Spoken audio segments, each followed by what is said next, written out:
வரைந்தேன் உன்னை நான் உள்ளங்கைகளில், தாங்கினேன் உன்னை நான் தாயின் கருவில்.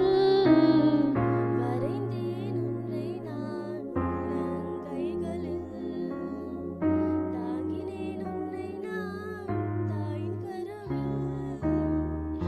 காத்திடுவேன் உன்னை கண்ணின் மணி போல் ஜீவிய காலம் எல்லாம். காத்திடுவேன் உன்னை கண்ணின் மணி போல் ஜீவிய காலம் எல்லாம். உந்தன் ஜீவிய காலம் எல்லாம் நிச்சயமாகவே முடிவு உண்டு, நம்பிக்கை வீண் போகாது. நிச்சயமாகவே முடிவு உண்டு, நம்பிக்கை வீண் போகாது. கிறிஸ்துவுக்குள் பிரியமானவர்களே, உங்கள் அனைவருக்கும் ஆண்டவராய் இயேசு நாமத்தில் எங்கள் அன்பின் வாழ்த்துக்களை தெரியப்படுத்துகின்றோம். இந்த நாளிலும் கர்த்தருடைய சத்தம் என்ற தொலைக்காட்சி நிகழ்ச்சிக்கு உங்களை வரவேற்பதில் மகிழ்ச்சி அடைகிறோம். இந்த நாளிலும் வேதாகமத்தில் இருந்து ஒரு வசனத்தை உங்களுக்காக போதித்து உங்கள் ஆசீர்வாதத்துக்காக ஜெபிக்க விரும்புகிறோம். இந்த நாள் நம்முடைய தியானத்துக்காக ஒரு வசனத்தை நான் வாசிக்க விரும்புகிறேன். 2 பேதுருவுக்கு நிருபம் 1 அதிகாரம் 1 வசனத்திலே அப்போஸ்தலனாகிய பேதுரு இவ்விதமாய் குறிப்பிடுகிறார். நம்முடைய தேவனும் இரட்சகருமாகிய இயேசு கிறிஸ்து, இயேசு கிறிஸ்துவை நம்முடைய தேவன் என்றும் நம்முடைய இரட்சகராய் இயேசு கிறிஸ்து, இரட்சகர் என்ற வார்த்தையை குறிப்பிடுகிறார். தேவனாகிய இயேசு கிறிஸ்து இந்த உலகத்துக்கு மக்களை ரட்சிப்பதற்காக வந்த உண்மையை இரட்சகர் என்று வெளிப்படுத்தியிருக்கிறார். இயேசு கிறிஸ்து இரட்சகர் என்று புதிய ஏற்பாட்டில் 16 இடத்தில் சொல்லப்பட்டிருக்கிறது. தேவனானவர் இந்த உலகத்திற்கு இரட்சகராக வந்ததை வேதாகமம் விவரித்து கூறுகிறது. இரட்சகர் என்றால் விடுவிக்கிறவர், தப்புவிக்கிறவர் என்ற அர்த்தத்தை காண்பிக்கிறது. இஸ்ரவேல் மக்கள் எகிப்தின் அடிமைத்தனத்தில் தவித்து கொண்டிருக்கையில் அவர்களை விடுவிப்பதற்காக ஆண்டவர் மோசேயை அனுப்பினார். மோசே தேவனுடைய வார்த்தையை கூறி தேவனுடைய அற்புதங்களை அவர்கள் மத்தியில் விளங்கச் செய்து பார்வோனுடைய அடிமைத்தனத்தில் இருந்து அவர்களை விடுதலையாக்கி கொண்டு வந்தார். ஒரு ரிடீமராக இஸ்ரவேல் மக்கள் நடுவில் அனுப்பினார். இங்கே தேவனாகிய இயேசு கிறிஸ்து மக்களை விடுவிப்பதற்காக இந்த உலகத்திற்கு வந்தார். ஆகையால் தான் நம்முடைய தேவனும் நம்முடைய இரட்சகருமாய் இயேசு கிறிஸ்து என்று சொல்லி அப்போஸ்தலனாகிய பேதுரு தேவ ஜனங்களுக்கு எழுதியிருப்பதை பார்க்கிறோம். அன்பானவர்களே, நம் இயேசு ரட்சிக்கிறவர்.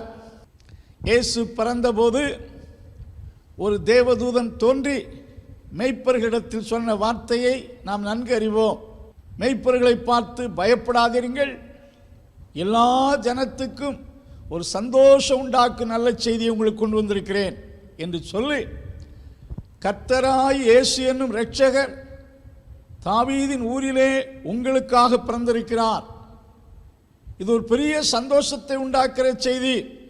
இது உங்களுக்கு மட்டுமல்ல, யூதர்களுக்கு மட்டுமல்ல, சகல ஜனங்களுக்கும், உலகத்தில் வாழக்கூடிய அத்தனை மக்களுக்கும் சந்தோஷத்தை உண்டாக்குற நல்ல செய்தி என்று சொல்லி கிறிஸ்துவின் பிறப்பை குறித்து இரட்சகர் பிறந்திருக்கிறார் என்று சொல்வதை வாசிக்கிறோம்.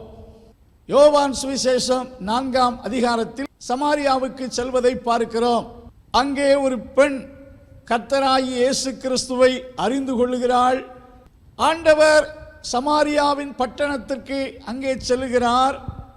அங்கே அவருடைய போதனை கேட்ட சமாரியர்கள் சொன்ன ஒரு வார்த்தையை யோவான் சுவிசேஷம் 4ஆம் அதிகாரம் 42ஆம் வசனத்திலே, இவர் மெய்யாய் கிறிஸ்துவாகிய உலக இரட்சகர் என்று அறிந்து விசுவாசிக்கிறோம். இயேசுவை குறித்து மெய்யாகவே இவர் கிறிஸ்துவாகிய உலக இரட்சகர். இவர் சமாரியாவுக்கு சென்றிருக்கிறார். அவரை பார்த்து சமாரியர்களுக்கு மட்டுமல்ல, உலக இரட்சகர் என்று அறிந்து விசுவாசிக்கிறோம் என்று அவர்கள் கூறினதை பார்க்கிறோம். அப்போஸ்தலர் நடவடிக்கைகளின் புஸ்தகம் 5ஆம் அதிகாரம் 32ஆம் வசனத்திலே, பேதுருவும் யோவானும் எருசலேம் பட்டணத்தில் கிறிஸ்துவின் நற்செய்தியை பிரசங்கிக்கிறார்கள். அப்பொழுது கிறிஸ்துவை பிரசங்கித்ததற்காக அவர்கள் சிறைச்சாலையில் அடைக்கப்படுகிறார்கள். சனதரின் சங்கத்து தலைவர்களால் பயமுறுத்தி, இந்த கிறிஸ்துவை குறித்து இங்கே நீங்கள் பிரசங்கிக்க கூடாது என்று அறிவிக்கிறார்கள். அப்பொழுது அவர்கள் தைரியமாய் சொல்லுகிற வார்த்தையை அப்போஸ்தலர் நடவடிக்கைகளின் புஸ்தகம் 5ஆம் அதிகாரம் 31ஆம் வசனத்தில், இவரை கர்த்தராகிய இயேசுவை நாங்கள் பிரசங்கிக்கிற இயேசு கிறிஸ்துவை தேவன் அதிபதியாகவும் இரட்சகராக உயர்த்தியிருக்கிறார். இஸ்ரவேலுக்கு மனம் திரும்புதலையும் பாவ மன்னிப்பையும் அருளுகிறதற்கு இரட்சகராக உயர்த்தியிருக்கிறார் என்று சொல்லி தைரியமாய் சாட்சி கொடுத்ததை நாம் பார்க்கிறோம். அப்போஸ்தலனாகிய பவுல் 2 தீமோத்தேயு 1ஆம் அதிகாரம் 10ஆம் வசனத்திலே, நம்முடைய இரட்சகராய் இயேசு கிறிஸ்து பிரசன்னமானார் என்று குறிப்பிடுகிறார். யோவான் அப்போஸ்தலர் 4ஆம் அதிகாரம் 1 யோவான் 4ஆம் அதிகாரம் 14ஆம் வசனத்தை வாசித்து பார்ப்பீர்கள் என்றால், பிதாவானவர் குமாரனை உலக இரட்சகராய் அனுப்பினார் என்று நாங்கள் கண்டு சாட்சியிடுகிறோம். உலக இரட்சகராக தேவன் இவரை அனுப்பினார் என்று கண்டு சாட்சியிடுகிறோம். இந்த வசனங்கள் எல்லாம் நமக்கு எதை போதிக்கிறது என்றால், தேவனாகிய இயேசு கிறிஸ்து உலக இரட்சகராக தோன்றினார். சகல மக்களின் மீட்பராக வந்தார். எல்லா மக்களுக்கும் இரட்சிப்பை அருளுவதற்காக இந்த பூமிக்கு வந்தார் என்பதை நமக்கு போதிக்கிறது. இயேசு கிறிஸ்து மக்களுக்கு என்னென்ன மீட்பை கொடுக்கிறார், எந்த விதமான இரட்சிப்பை அருளுகிறார் என்று சொல்லி ஒரு 5 வார்த்தைகளை உங்களோடு பகிர்ந்து கொள்ள விரும்புகிறோம். முதலாவது, ஆண்டவராய் இயேசு கிறிஸ்து ஒரு மனிதனை பாவத்தின் பிடியிலிருந்து விடுவிக்கிறார். பாவம் என்ற சிறிய எழுத்து ஒரு மனிதனின் சமாதானத்தையும் சந்தோஷத்தையும் கெடுத்து அவன் வாழ்க்கையில் பல பிரச்சனைகளையும் பல மன அழுத்தங்களையும் உண்டாக்கக்கூடிய ஒரு சொல்லாயிருக்கிறது. பாவம் ஒரு மனிதனை சிறைப்படுத்துகிறது. இயேசு சொன்னார், பாவம் செய்கிற எவனும் பாவத்திற்கு அடிமையாயிருக்கிறான் என்று சொன்னார். பாவத்தில் இருந்து மனிதன் தன்னைத்தான் விடுவித்துக் கொள்ள முடியாது. பிற மனிதனுடைய உதவியினாலும் ஒரு மனிதன் பாவ பழக்கத்திலிருந்து விடுதலை பெற்றுக்கொள்ள முடியாது.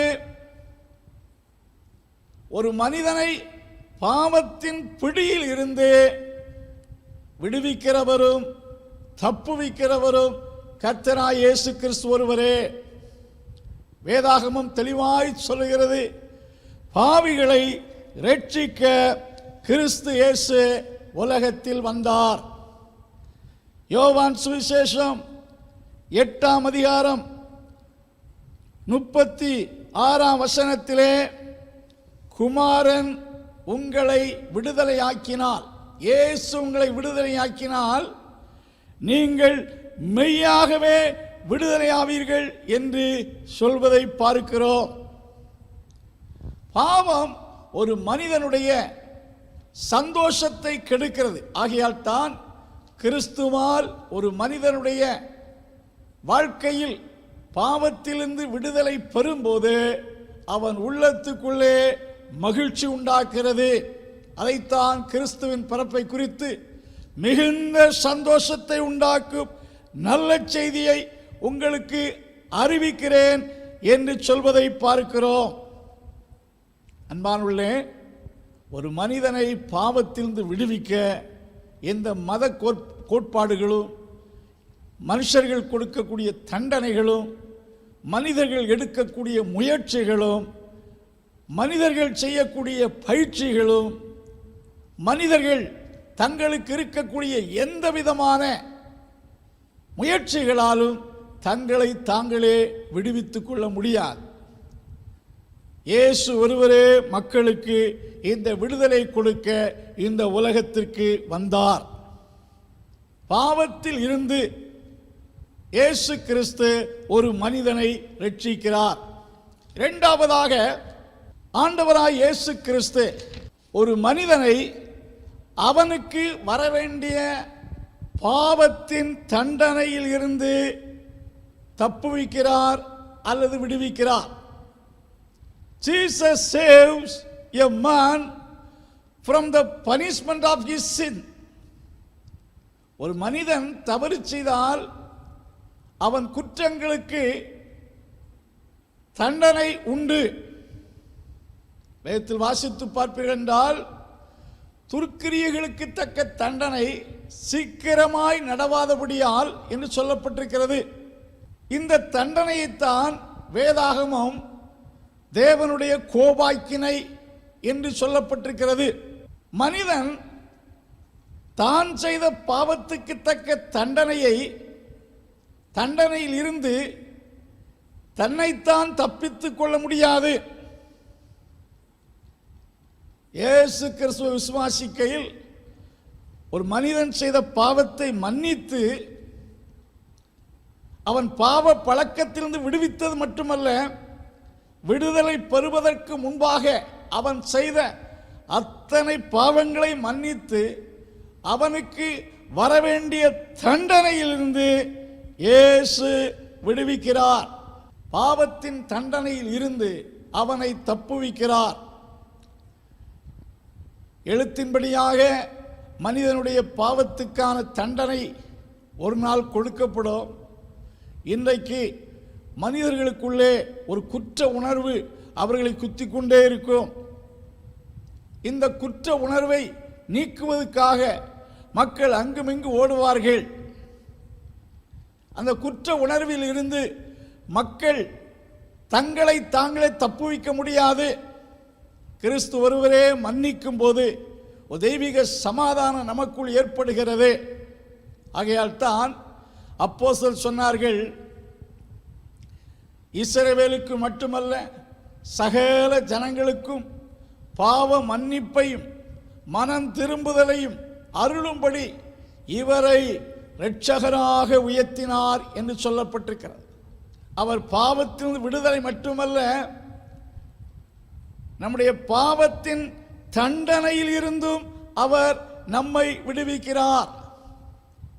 நாம் செய்த பாவத்துக்கான தண்டனை என்று சொல்லும்போது அந்த தண்டனையிலிருந்து நம்முடைய பணமோ நம்முடைய படிப்போ நாம் சார்ந்திருக்கின்ற எந்த ரிலிஜியஸ் ஆக்டிவிட்டீஸ்களோ நம்மை தப்புவிக்க முடியாது.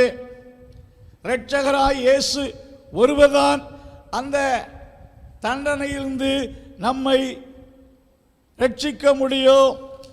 மூன்றாவதாக ஒரு வசனத்தை நான் உங்களுக்கு வாசிக்க விரும்புகிறேன். 2 தீமோத்தேயுக்கு நிருபம் 1ஆம் அதிகாரம் 10ஆம் வசனத்தை வாசித்து பார்ப்பீர்கள் என்றால், நம்முடைய இரட்சகராய் இயேசு கிறிஸ்து பிரசன்னமானதினாலே அந்த கிருபை இப்பொழுது வெளிப்படுத்தப்பட்டது. இவர் மரணத்தை பரிகரித்து ஜீவனையும் அழியாமையையும் சுவிசேஷத்தினாலே வெளியரங்கமாக்கினார். மரணத்தை பரிகரித்து ஜீவனையும் அழியாமையையும் அவர் வெளியரங்கமாக்கினார் என்று சொல்லப்பட்டிருக்கிறது. உலகத்திலே மரணத்தை வென்றவரும் மரணத்தின் கூரை முறித்தவரும் கர்த்தராய் இயேசு கிறிஸ்து ஒருவரே. இயேசு மரணத்தில் இருந்து உயிர்த்தெழுந்தவர். மரணத்தை பரிகரித்தார். மரணம் அவரை கட்டுப்படுத்த முடியவில்லை. மரணத்தின் கட்டுகளை அவர் அவிழ்த்து அவர் ஜெயித்து வந்தார். உயிர்த்தெழுந்து வந்த ஆண்டவர் ஜீவனை குறித்தும் அழியாமை குறித்தும் விவரித்தார், வெளிப்படுத்தினார் என்று சொல்லப்பட்டிருக்கிறது. பொதுவாக எல்லா மனிதருடைய உள்ளத்திலேயும் பலவித பயங்கள் இருக்கலாம். குறிப்பாக மரண பயம் என்ற ஒன்று எல்லா மனிதர்களுக்குள்ளும் இருக்கக்கூடும். எபிரேயருக்கு நிருபம் 2ஆம் அதிகாரத்தை நீங்கள் வாசித்து பார்ப்பீர்கள் என்றால், எபிரேயர் 2ஆம் அதிகாரம் 15ஆம் வசனத்திலே ஜீவ காலமெல்லாம் மரண பயத்தினாலே அடிமைத்தனத்துக்குள்ளானவர்கள் யாவரையும் விடுதலை பண்ணும்படி அப்படியானார். மரணத்தை அவர் ஜெயித்தார்.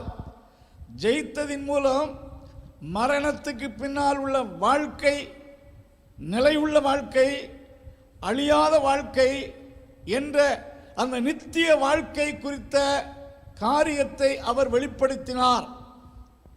மரணத்தின் மூலமாய் அவர் ஜீவனுக்குள் பிரவேசித்தார். ஆகினாலே ஆண்டுடைய பிள்ளைகளுக்கு மரண பயத்தில் இருந்து ஆண்டவராய் இயேசு கிறிஸ்து விடுதலை கொடுக்கிறார். வேதாகமத்திலே சில மனிதர்களை பார்க்கின்றோம். இரத்த சாட்சிகளாய் மறைந்த ஸ்தேவானை குறித்து பார்க்கையில், அவன் புதிய ஏற்பாட்டில் முதல் இரத்த சாட்சியாக மரிப்பதற்கு சில நிமிடத்துக்கு முன்பாக அவன் எப்படி இருந்தான் என்ற காட்சி நமக்கு வேதாகமத்தில் சொல்லப்பட்டிருக்கிறது.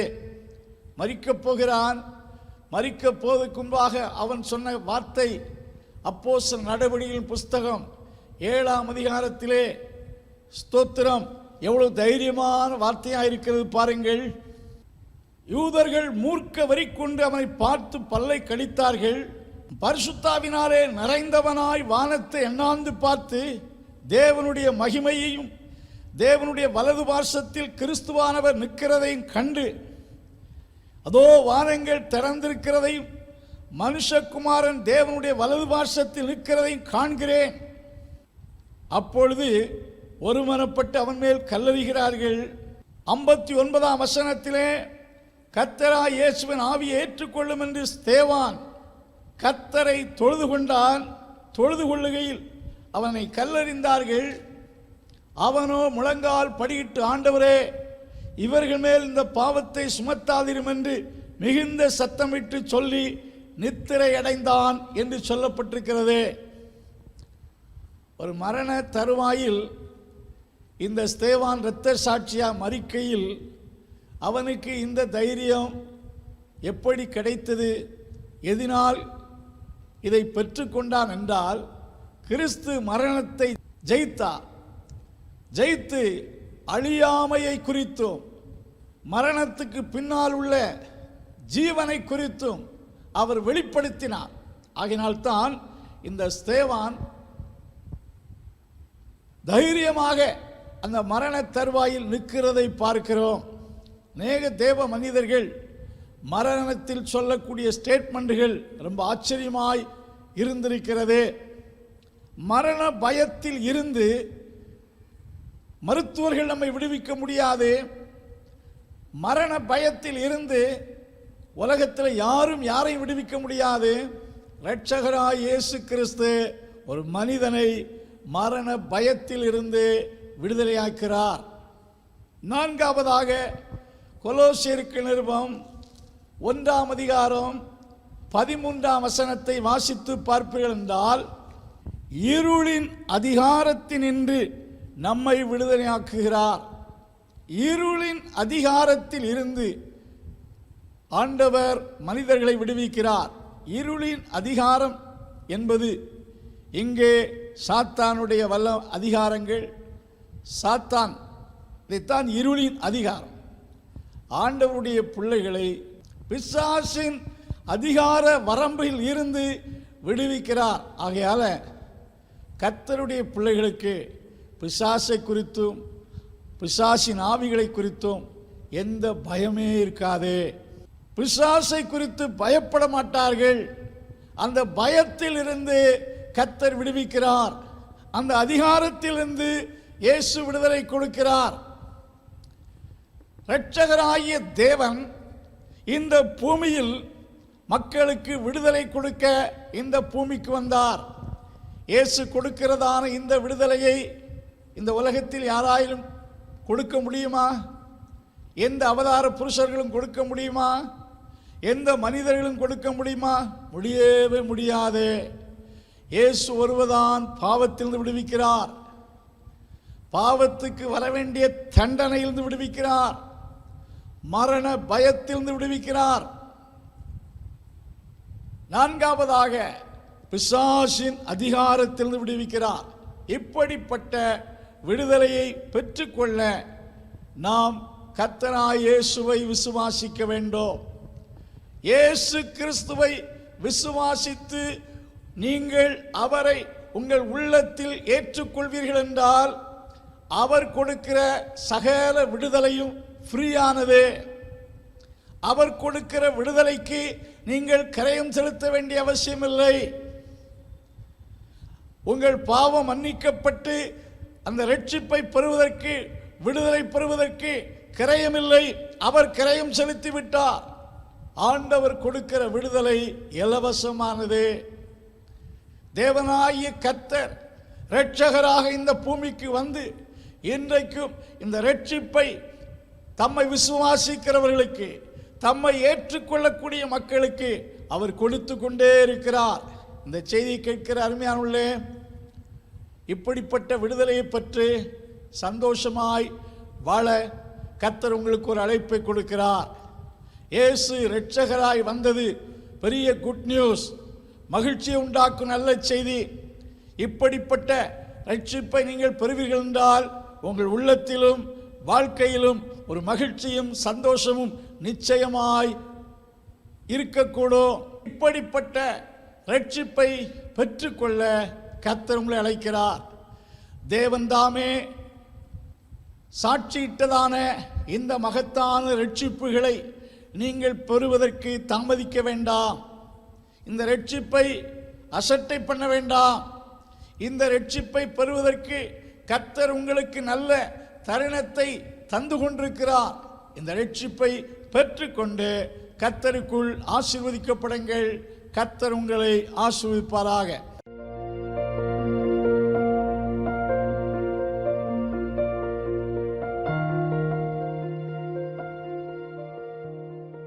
அன்புள்ள ஆண்டவரே, இந்த நாளிலே இரட்சகராகிய உம்மை நாங்கள் ஸ்தோத்திரிக்கிறோம். தேவனாகிய நீர் இந்த பூமிக்கு இரட்சிப்பை கொடுக்கும் இரட்சகராக வந்தீர். நீர் கொடுக்கிறதான இரட்சிப்பை பெற்று மகிழ்ச்சியும் சந்தோஷமுள்ளவர்களாய் வாழ வசனத்தை கேட்ட ஒவ்வொருவருக்கும் கர்த்தர் கிருபை செய்யும். இயேசுவின் நாமத்தில் வார்த்தை கேட்ட ஒவ்வொருவரையும் ஆசீர்வதித்தள்ளும். இயேசுவின் நாமத்தில் ஜெபங்கள் நல்ல பிதாவே, ஆமென்.